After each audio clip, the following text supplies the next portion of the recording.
La enfermedad, sanación y curación vista por curanderos y curanderas afrovenezolanos.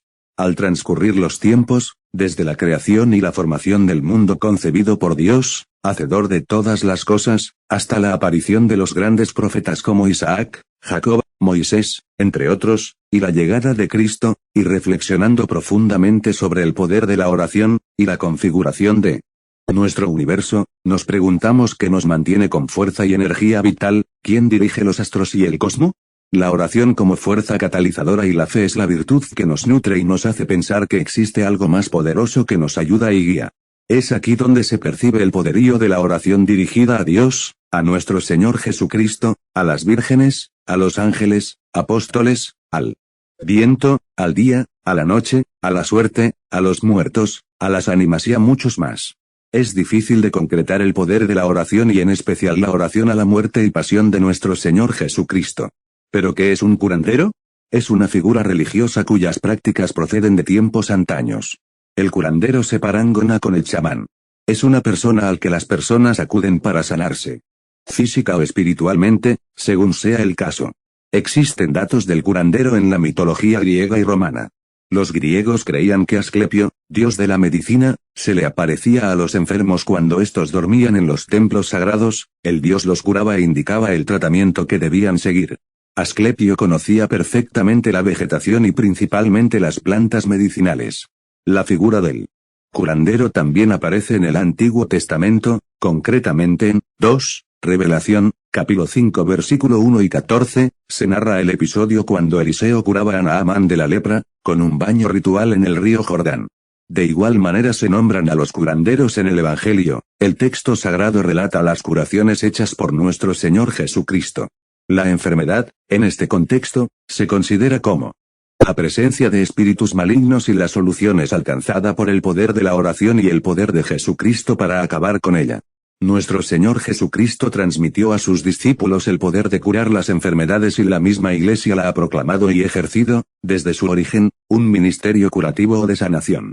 El apóstol San Pablo consideraba la curación como uno de los dones especiales del Espíritu Santo, ver 1 Corintios 12, donde cabe la posibilidad de que ciertas personas posean esta facultad.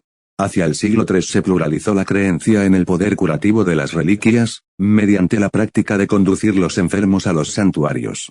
Reliquias, son cada uno de los restos sagrados, recuerdos físicos, lugares o cosas usadas por personajes religiosos, santos. En el culto cristiano las reliquias son veneradas de forma habitual, ya que son objetos que están relacionados con la vida de Jesucristo y sus discípulos. Desde la encarnación de Jesucristo se hizo ampliamente notorio el poder curativo en muchas manifestaciones. Por eso es importante para los curanderos y curanderas la pasión, muerte, y resurrección de nuestro Señor Jesucristo y los sacramentos como el bautismo, la comunión y la confirmación. Esta creencia del poder curativo está constituido por un sinfín de dones espirituales incomparables, manifestados en la fe del creyente. En el año 1492, época relevante, sucedieron guerras en el mundo religioso, donde la creencia única y dominante era el poder, nacieron y se alentaron muchas expresiones de odio entre musulmanes, católicos y otros grupos humanos. En esa dinámica ocurre el llamado descubrimiento del Nuevo Mundo, durante el cual en forma irreversible los europeos trasladaron poblaciones del África, con mano dura, impulsando una actitud opresora, para así mantener el control y el gobierno. Todo esto fue el comienzo más repudiable de dominación en América y el mundo entero. A los afrodescendientes les fue impuesta una faena por los sacerdotes católicos, jesuitas y misioneros, aquellos estaban al servicio para la limpieza de la casa o iglesia, templo, y para el cultivo de la siembra. Pero se les agrega otra labor más, en este caso, una formación rígida, porque se les ordenaba implorar, rezar, santiguarse, contenerse, orar y se les exigía incorporarse a las misas, las cuales se hacían generalmente en los patios. Estas reuniones fueron benéficas en cuanto que iniciaron un aprendizaje de la genuina visión católica. Se emprende pues el sincretismo entre los dioses originarios del África con lo católico. Progresivamente comienza un proceso de formación de la auténtica visión de los curanderos, yerbateros afrovenezolanos y afrodescendientes. Los curanderos conocen el poder de la naturaleza, comprenden a cabalidad el Significado de lo dulce, de lo amargo, de lo picante, del sabor de los tallos, hojas y raíces de las plantas. Los curanderos deben dominar la esencia de la vegetación para así poder llenarla de una carga de influencias y de energías astrales y cósmicas, donde interviene el día, la noche, el frío, el calor y otros elementos. Por lo anteriormente dicho, un curandero está íntimamente compenetrado con la naturaleza y la gran piedad y la fe católica, sincretizada en una cultura, en una práctica afrocatólica, afrovenezolana. Es primordial el conocimiento de la oración y de la tierra como elementos esenciales en la convicción espiritual. Por estas razones es importante para un curandero conocer la Santa Escritura de la Biblia, la vida de Jesús, de las vírgenes, de sus propios antepasados, ancestros y descendencia, para así poder sembrar una semilla, cosecharla y regarla. Las enseñanzas de esta espiritualidad ha dado como producto una cantidad de narraciones adaptadas a cuentos e historias afrocatólicas. Un ejemplo es el siguiente: hubo un tiempo en que la serpiente andaba parada, y al ver a la Virgen María encinta le habló y le preguntó, ¿todavía las mujeres paren? Y la Virgen María, impactada por el susto de ver y oír al reptil, inmediatamente identificó la presencia y la influencia de Satanás. María impresionada le respondió, maldita serás y arrastrada por el suelo andarás. La serpiente le contestó, pero picaré. María, llena de miedo, sobresaltada por aquella respuesta de Satanás, supo que éste quería solamente causar enfermedad, muerte, locura, intriga, discordia, destrucción, epidemia, convulsiones, posesiones malignas y la destrucción de la paz y el amor del Espíritu Divino de su Hijo Jesús. La Virgen María, nerviosa y conmovida con la respuesta que le había dado la serpiente, dijo, el Señor Dios salvará a los necesitados de este mal que se aproxima a la humanidad. Un mal colmado de enfermedades, discordias, envidias, iras, rabias, traiciones por la influencia del espíritu maligno. La Virgen le respondió a la serpiente, habrá plantas, unturas, raíces y oraciones para tu picadura. Seguidamente María pronunció una oración dirigida al Padre Todopoderoso, Señor, tú que estás en el cielo y en la tierra, os salve Padre, Dios Creador.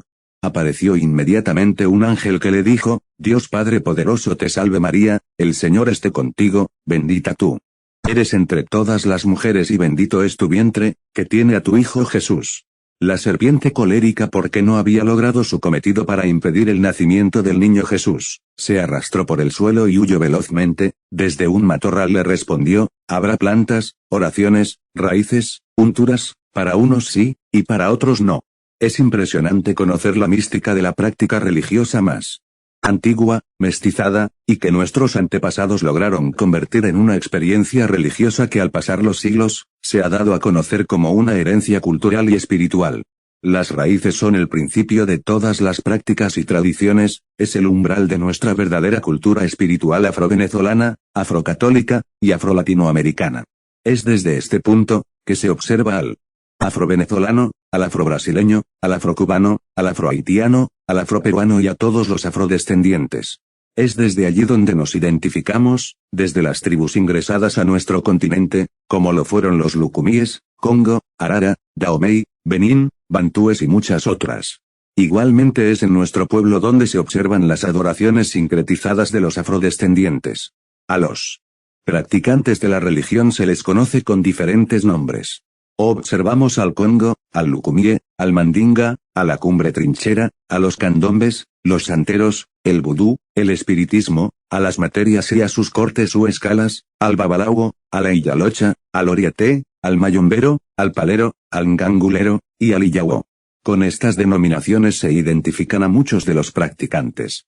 Todo tiene un principio, pero la formación y expresión más importante es la verdadera imagen de las deidades, la enfermedad, sanación y curación vista por curanderos y curanderas afrovenezolanos. Al transcurrir los